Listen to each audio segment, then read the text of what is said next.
সদৌ অসম ছাত্ৰ সন্থাৰ সপোন আৰু সংকল্পৰ এটি প্ৰকল্প হৈছে প্ৰত্যাশা। ইতিমধ্যে অসমৰ ৰাইজ অৱগত হৈছে যে এই প্ৰত্যাশা প্ৰকল্পৰ জৰিয়তে সদৌ অসম ছাত্ৰ সন্থাই UPSCৰ প্ৰশিক্ষণৰ ক্ষেত্ৰত দুই ধৰণেৰে সহায় কৰি আছো। অসমৰ পৰা UPSCৰ প্ৰিলিমছ উত্তীৰ্ণ ছাত্ৰ ছাত্ৰীসকলক আমি মেইনছ আৰু ভাইভাৰ প্ৰস্তুতিৰ কাৰণে 50,000 টকাকৈ প্ৰদান কৰিছো, যাতে তেওঁলোকে কোনোবা ভাল প্ৰতিষ্ঠিত প্ৰতিষ্ঠানত প্ৰশিক্ষণ গ্ৰহণ কৰিব পাৰে, প্ৰস্তুতি চলাব পাৰে। তাৰ সমান্তৰালভাৱে আমি দিল্লীলৈ অসমৰ পৰা 26 গৰাকী আৰু উত্তৰ পূৰ্বাঞ্চলৰ আন ৰাজ্যসমূহৰ পৰা 2 গৰাকীকৈ 14 গৰাকী মুঠ 40 গৰাকী ছাত্ৰ ছাত্ৰীক এটা বিশেষ বাছনি পৰীক্ষাৰ জৰিয়তে বাছনি কৰি UPSCৰ অসামৰিক সেৱাৰ পৰীক্ষাৰ বাবে এবছৰীয়া এটা আৱাসিক প্ৰশিক্ষণৰ বাবে দিল্লীলৈ প্ৰেৰণ কৰোঁ। আৰু দিল্লীৰ নেক্সট IAS শীৰ্ষক এটি আগশাৰীৰ প্ৰশিক্ষণ প্ৰতিষ্ঠানত তেওঁলোকক প্ৰশিক্ষণ প্ৰদানৰ ব্যৱস্থা কৰা হয়।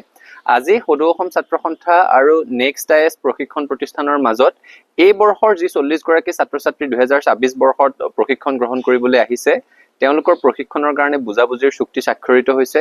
আমি আজি নেক্সট IASৰ কৰ্তৃপক্ষৰ সৈতে বুজাবুজিৰ চুক্তি স্বাক্ষৰ কৰিছো।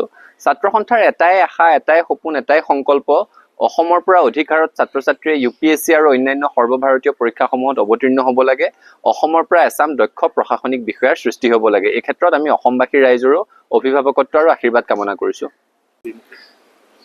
চাওক, এটা কথা আমি সকলোৱে মানিব লাগিব যে সোনম ৱাংচুক ডাঙৰীয়াই যিটো বিষয়ক লৈ অনশনত বহিছে, যিটো বিষয়ক লৈ আন্দোলনৰ সূচনা কৰিছে, সেই বিষয়টো দেশৰ কোটি কোটি ছাত্ৰ ছাত্ৰীৰ সৈতে জড়িত।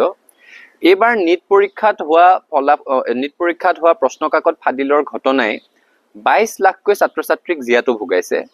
আৰু এই ধৰণে পৰীক্ষাৰ প্ৰশ্ন কাকত ফাদিল হৈয়ে আছে ধাৰাবাহিকভাৱে যোৱা এটা দশকত। ভাৰতবৰ্ষত প্ৰশ্ন কাকত মাফিয়াৰ দপদপনি চলিছে। তেনে প্ৰেক্ষাপটত নতুন প্ৰজন্মৰ ছাত্ৰ ছাত্ৰীসকলৰ, যুৱক যুৱতীসকলৰ ভাৰতবৰ্ষৰ শৈক্ষিক ব্যৱস্থাটোৰ প্ৰতি, ভাৰতবৰ্ষৰ প্ৰশাসন তন্ত্ৰটোৰ প্ৰতি যদি আস্থা হ্ৰাস পায়, তেতিয়াহ'লে এইটো দেশৰ কাৰণেই অশুভ। আৰু সেইকাৰণে সোনম ৱাংচুক ডাঙৰীয়াৰ এই শান্তিপূৰ্ণ অহিংস গণতান্ত্ৰিক আন্দোলনৰ প্ৰতি সদৌ অসম ছাত্ৰ সন্থাই সহমৰ্মিতা প্ৰকাশ কৰিছো। আৰু সোনম ৱাংচুক ডাঙৰীয়াৰ অহিংস গণতান্ত্ৰিক আন্দোলনৰ প্ৰতি সহমৰ্মিতা প্ৰকাশ কৰি সদৌ অসম ছাত্ৰ সন্থাৰ আহ্বানত আজি অসমৰ প্ৰতিখন জিলা সদৰত মম শিখা প্ৰজ্বলন কৰা হ'ব। আমাৰ এটা স্পষ্ট কথা যে চিন্তা, মত, আদৰ্শৰ পাৰ্থক্য যদি একাষৰীয়া কৰি চায়, ভাৰতবৰ্ষৰ সকলো মানুহে স্বীকাৰ কৰিব যে সোনম ৱাংচুক ডাঙৰীয়াই যি শৈক্ষিক সংস্কাৰৰ দাবী উত্থাপন কৰিছে, সোনম ৱাংচুক ডাঙৰীয়াই যি জবাবদিহিতা কাৰণে এটা দায়বদ্ধতাৰ আশাৰে সৈতে আন্দোলনত নামিছে, সেই দাবীসমূহৰ প্ৰতি, সেই উদ্দেশ্যসমূহৰ প্ৰতি সকলোৰে সমৰ্থন আছে। ভাৰতবৰ্ষৰ জনতাই নিজৰ যুৱ প্ৰজন্মৰ ভৱিষ্যত অন্ধকাৰলৈ যোৱাটো নিবিচাৰে। সদৌ অসম ছাত্ৰ সন্থাই অসমৰ ছাত্ৰ ছাত্ৰীৰ, ভাৰতবৰ্ষৰ ছাত্ৰ ছাত্ৰীৰ ভৱিষ্যত সুৰক্ষিত হোৱাটো বিচাৰো। আৰু সেইকাৰণে আন্দোলনৰ প্ৰতি সহমৰ্মিতা প্ৰকাশ কৰিছো। চৰকাৰলৈ আমাৰ এটাই দাবী, ভাৰতবৰ্ষ পৃথিৱীৰ সৰ্ববৃহৎ গণতন্ত্ৰ, সৰ্ববৃহৎ গণতান্ত্ৰিক দেশ। এই দেশখনত গণতান্ত্ৰিক আন্দোলনৰ প্ৰতি চৰকাৰ শ্ৰদ্ধাশীল হ'ব লাগিব। আলোচনাৰ মাধ্যমেৰে সকলো সমস্যাৰ সমাধান হ'ব পাৰে। আৰু সোনম ৱাংচুক ডাঙৰীয়াই যি আন্দোলন অব্যাহত ৰাখিছে, তেখেতৰ স্বাস্থ্যক লৈ আমি উদ্বিগ্ন। আৰু সেইকাৰণে আমি দাবী জনাইছো যে সোনম ৱাংচুক ডাঙৰীয়াৰ সৈতে আলোচনাৰ দুৱাৰ মুকলি কৰিব লাগে।